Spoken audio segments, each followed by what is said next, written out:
നമസ്കാരം എല്ലാ സുഹൃത്തുക്കൾക്കും ഒരിക്കൽ കൂടി ഫുട്ബോൾ കിക്ക് എന്ന യൂട്യൂബ് ചാനലിലേക്ക് വീണ്ടും സ്വാഗതം. അപ്പോൾ ഗൈസ്, ഇന്നത്തെ വീഡിയോയിലൂടെ നമ്മൾ നോക്കാൻ പോകുന്നത് കേരള ബ്ലാസ്റ്റേഴ്സിൻ്റെ പ്ലേ ഓഫ് മത്സരത്തിലെ കിടിലൻ ലൈനപ്പ് തന്നെയാണ്. വീഡിയോയിലേക്ക് കിടക്കും മുമ്പ് നിങ്ങൾ ഇതുവരെയായിട്ടും ചാനൽ സബ്സ്ക്രൈബ് ചെയ്യാതെയാണ് വീഡിയോ കണ്ടുകൊണ്ടിരിക്കുന്നതെങ്കിൽ ദയവായി സബ്സ്ക്രൈബ് ചെയ്ത് വീഡിയോ കാണാൻ ശ്രമിക്കുക.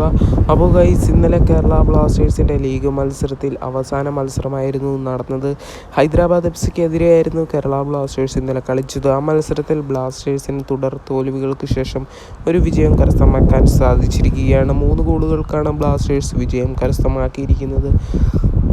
എന്തായാലും ഡൈസൂക്കി, അതേപോലെ തന്നെ ഐമൻ, നിഹാൽ സുധീഷ് എന്നിവരാണ് ബ്ലാസ്റ്റേഴ്സിന് വേണ്ടി ഇന്നലെ ഗോളുകൾ നേടിയത്. 3 ഗോളുകൾക്ക് വിജയം കരസ്ഥമാക്കി. എന്നാൽ ഹൈദരാബാദ് എഫ്സിക്ക് വേണ്ടി ഒറ്റ ഗോൾ മാത്രം അവരുടെ വിദേശ താരം നേടിക്കൊടുത്തത്.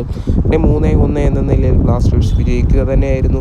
ഇന്നലത്തെ വിജയത്തിന് ശേഷം ബ്ലാസ്റ്റേഴ്സിൻ്റെ പ്ലേ ഓഫ് മത്സരം കളിക്കാൻ വരുന്ന ടീം ഒഡീഷ എഫ് ആണ്. സെർജിയോ ലബേറ നയിക്കുന്ന ഒഡീഷ എഫ് മികച്ച രീതിയിൽ മികച്ച ഫോമിലാണ് ഇപ്പോൾ കളിച്ചുകൊണ്ടിരിക്കുന്നത്. അതുകൊണ്ട് തന്നെ ബ്ലാസ്റ്റേഴ്സ് ചെറിയ രീതിയിലെങ്കിലും പേടിക്കേണ്ടതുണ്ട്.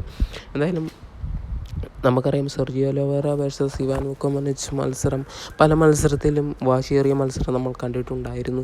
എന്തായാലും പ്ലേ ഓഫ് മത്സരം ഏപ്രിൽ 18-ാം തീയതിയാണ് നടക്കാൻ പോകുന്നത്. എന്തായാലും മത്സരത്തിന് മുന്നോടിയായി ബ്ലാസ്റ്റേഴ്സ് ഇറക്കാൻ പോകുന്ന കിടിലൻ ലൈനപ്പ് തന്നെ നമുക്കെടുത്ത് നോക്കാം.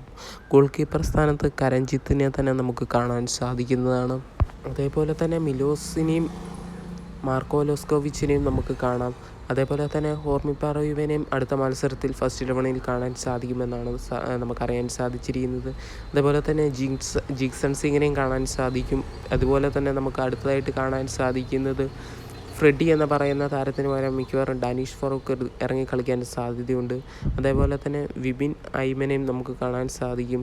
ഡൈസൂക്കിനെ ഫസ്റ്റ് 11-ൽ കാണാൻ സാധിക്കില്ല മിക്കവാറും. പകരം നമുക്ക് കാണാൻ സാധിക്കുന്നത് ഫെഡറിനെ കാണാൻ സാധിക്കും.